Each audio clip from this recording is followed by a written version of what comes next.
Jesus Freak here, and I'm going to talk about one of the several problematic readings in the original text of 1st and 2nd Samuel.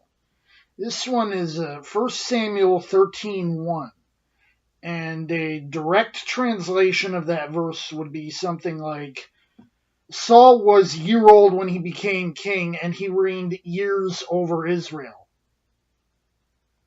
Basically, the assumption being, the number dropped out. They probably said 2 years is still left there. The King James attempts to reconcile this by reading it as Saul reigned 1 year, and when he had reigned 2 years over Israel.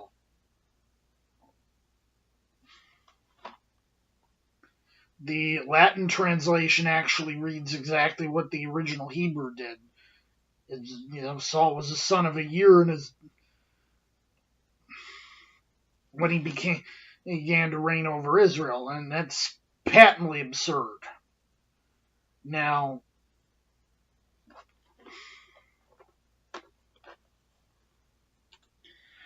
various different translations have tried to reconcile this in different ways.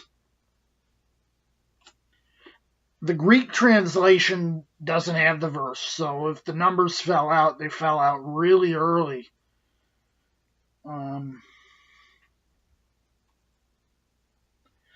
Another interpretation that's pretty common was Saul was like a 1-year-old, he was innocent of heart. That sounds patently absurd to me too, but that was, I believe, at one point the official understanding of the Catholic Church, the official understanding in Judaism. And as for the number 2, we have a problem with that because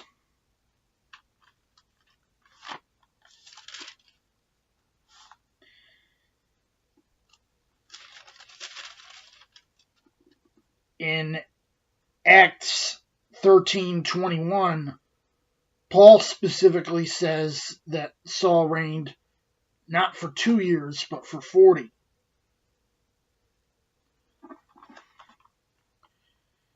So,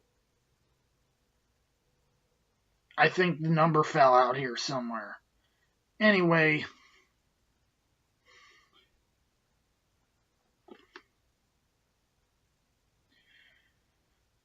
the number, some people have tried to supply one number or another. There's one edition that seems to have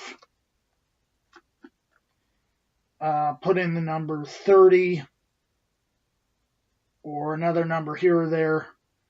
The NIV has 30, the NASB has 30, the CSB has 30. So that's a pretty common conjecture. And probably the best number we've got.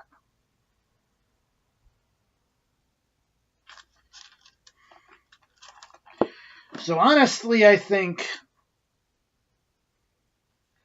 the NET has these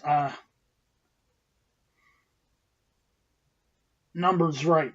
Oh, the 77 NASB, I'm looking at a page that compares various translations, and 77 NASB conjectured 40 for Saul's age when he began.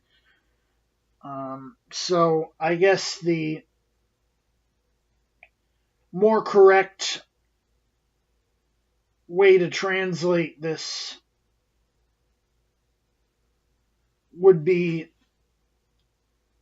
Saul was 30 years old when he began to reign, and he reigned 40 years over Israel.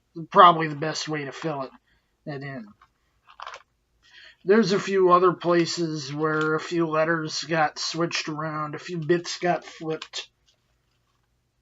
This is kind of par for the course, but you can usually, fill in the gaps.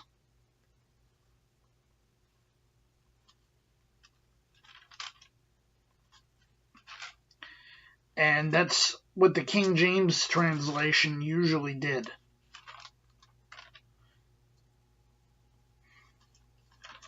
And it's probably the best you're going to do anyway.